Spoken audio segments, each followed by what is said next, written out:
What is up, YouTube? You know what day it is. It is Wednesday, my dudes. Today, we're looking at Call of Duty Infinite Warfare and doing an in-depth review months after release. So, I'm going to break it down for you and let you guys know if you should buy it or pass on it. So, without any further delays, we're going to jump right into this review. Hey, turn up, drop. Hey, sauce up. The newest edition of Call of Duty comes with a hybrid movement mechanic system that borrows heavily from Sledgehammer Games' Advanced Warfare and Treyarch's Black Ops 3. With this combination of boosting, wall running, and sliding, the game feels very fast-paced and creates a new gameplay style in multiplayer and in the campaign, which allows more able-bodied players to take a better advantage in combat and also in battles. For the most part, I've been playing Call of Duty Infinite Warfare on PC, so I'm not really sure if this is a huge bonus on console, but in the PC version, Infinite Warfare contains a slightly upgraded engine for the Call of Duty franchise. This engine is very shader intensive, but doesn't weigh heavily on more mid-range graphics cards. Typically, I can run a multiplayer match at 80 to 90 FPS and the campaign mode from 90 to 100 FPS. This allows the game to feel more smooth and held together, and is very important for a first-person shooter. Compared to previous iterations from the franchise, Infinite Warfare offers a more dynamic way to level up through the multiplayer ranks. While you still gain EXP from every match like traditional, completing challenges from mission teams, more on that later, will grant you new items such as weapons, skins, armors, keys, and salvage. Now, keys and salvage can be then used to buy other rarities of your favorite weapons through the prototype lab. This is an attempt at kind of creating a crafting style skill tree that takes time and effort to unlock, but this method is there to ensure that more epic and rare weapons have weapons that have a more distinctive perk can be earned and is not up to just chance through a supply crate to give you those weapons. Okay, let's just think back to any other Call of Duties that you may have played before. Remember that in multiplayer, in order to unlock the best weapons, you had to be one of the higher levels, and these guns would have higher damage, faster fire rate, or any number of perks to kind of give you a better advantage. Well, to be honest, that method is kind of still a factor in this game, where you do unlock slightly better weapons as you advance. The base weapons in this game that you start with are still very good. Infinite Warfare does a great job with balancing these weapons with the base weapons as well. For example, if a weapon has much higher damage, it would also have a much higher carry weight or a much slower rate of fire. This can help deter from other opponents having a considered ultimate weapon in competitive matches, as well as create a balance between new and veteran players.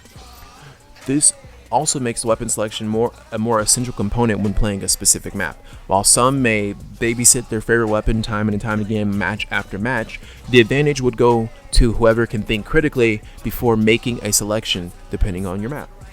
Okay, so I already kind of touched on this a little bit, but let's go back and kind of expand on that. In Infinite Warfare, there are rarity classes. They range from common, rare, legendary, and epic. These are for your weapons.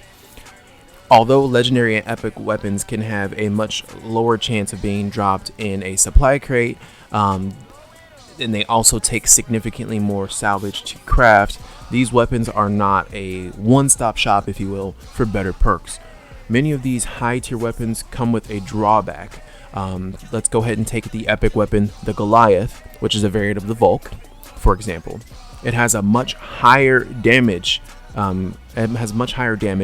But can only shoot one bullet at a time.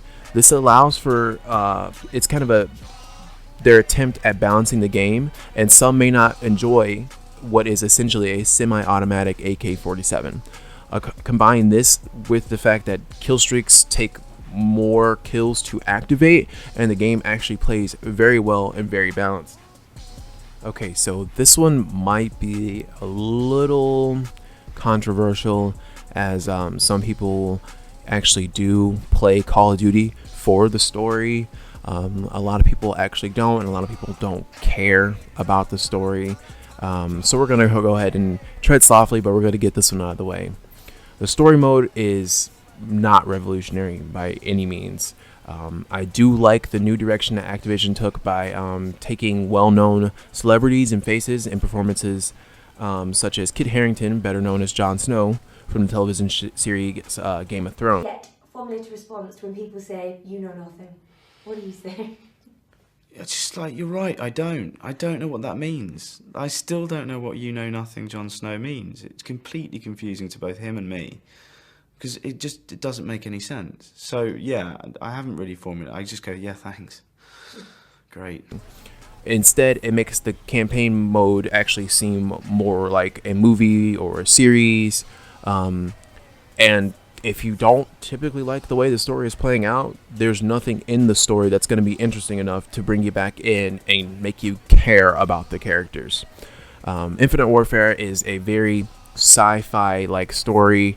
It contains spaceship battles, interplanetary travel, and it reminds me very similar of the Star Trek movies, the more recent ones.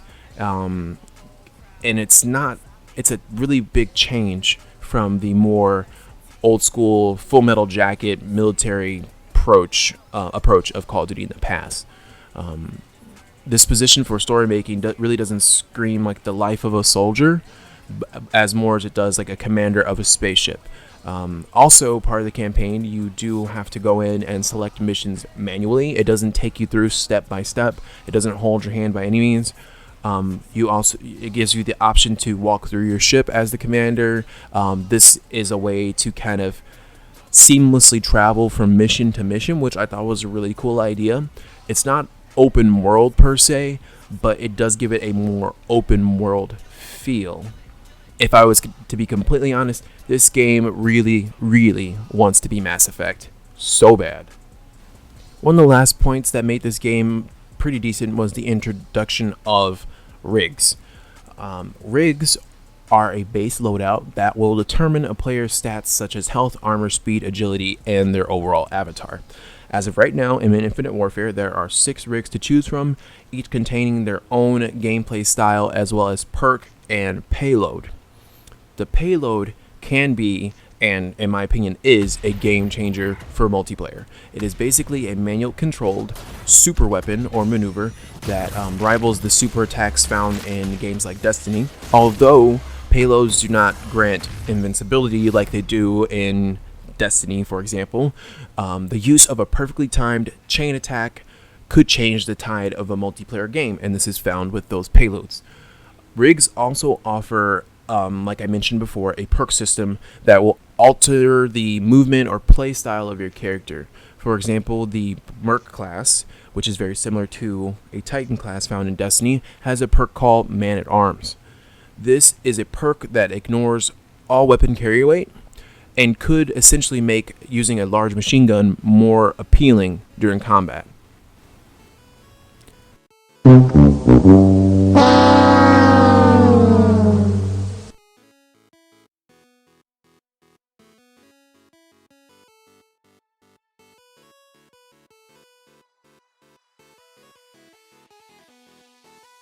The matchmaking and pairing system on PC for Infinite Warfare is absolutely broken. From not being able to find matches to being kicked every time I first play or launch the game. Activision really needs to step its game up. There's also an issue within the matchmaking where from time to time I'll have my connection bars that I can look at on the fly are completely black. So there's a connection bars, you have about 5 of those that kind of look like internet connection bars. They're completely black during my match, even though my internet download speed is currently at 125 megabits per second download and 45 megabits per second upload.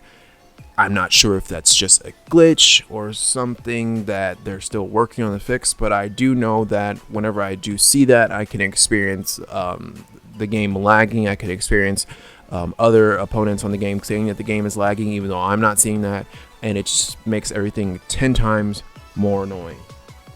Paying to win in any type of online competitive match or competitive game really pisses me off. Just like with previous COD iterations, you can pay for supply drops, and this can allow for a slight advantage for those who cannot afford to pump money into a system that gives them an easier chance of crafting legendary or epic weapons.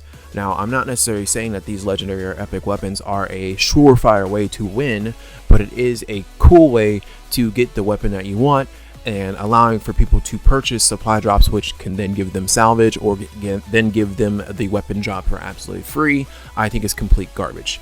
I long for the days back when, you know, it was Modern Warfare 1 and there was no such thing as supply drops. There was no such thing as people paying to win. The guns were the guns were the guns, and I really want Call of Duty to go back to that. So far, no official DLC has been released for Infinite Warfare on PC, but it does make me consider how wrong it is for Activision to make an exclusive deal with Sony to bring them the content first. I'm not supporting Call of Duty Season Pass style of gameplay, and if you like someone's DLC, you should have the option to purchase it separately and not feel as if the DLC was already made before the game was complete. And that is very much so the case with Infinite Warfare. I feel like with offering a season pass from day one, they already had the DLC lined up. They already knew what they were going to include, what they weren't going to include, and they were separating their development team into parts in which they were able to determine, okay, you're going to work on DLC 1, you're going to work on DLC 2, and you're going to work on DLC 3, which is completely raping the consumer in terms of giving them the option, hey, you know, maybe I shouldn't get this one because it's not nearly as good, or, you know, to actually try to sell us on it. Instead, they're going to try to give it to us or push it to us out, like right out the door. It's the same problem that we experience with gamers everywhere in pre-orders.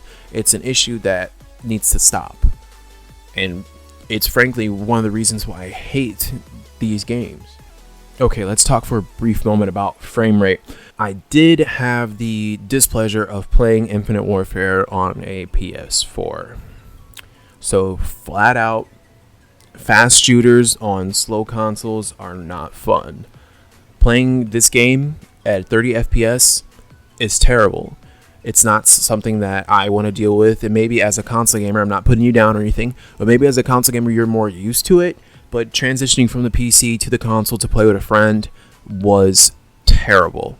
Not being able to move the way I want and experience, you know, the field of view that I want at any given moment literally gave me a headache. So consoles for this game, not very fun unless you're used to 30 FPS. If you're used to it, go ahead. I'm on your side with them, but if you're not used to it, not fun. Call me petty or call me nitpicky, but I have to say it. The online community for this game is tiny.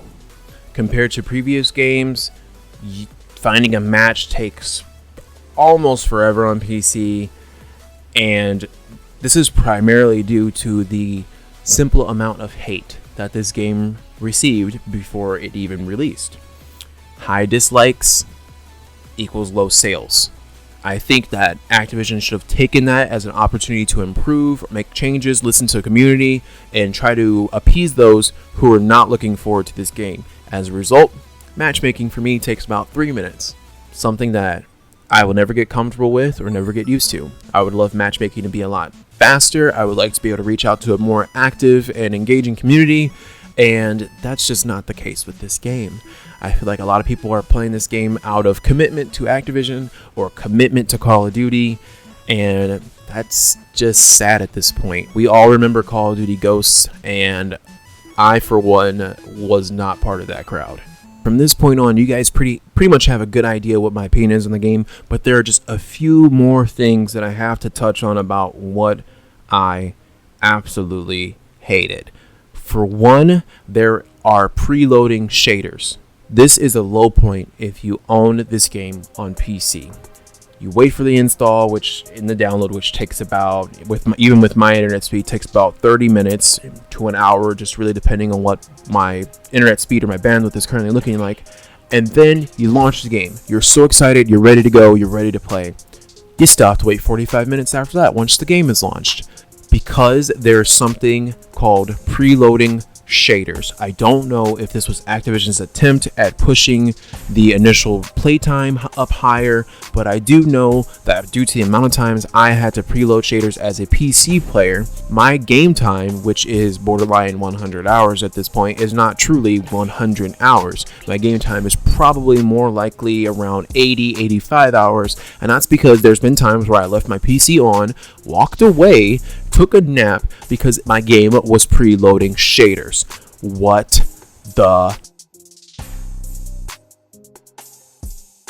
Also, let's touch on this one. Once again, seems nitpicky. 70 gigabytes for a game size? Really? And that's just for Infinite Warfare. That's not even considering Modern Warfare Remastered as a separate install.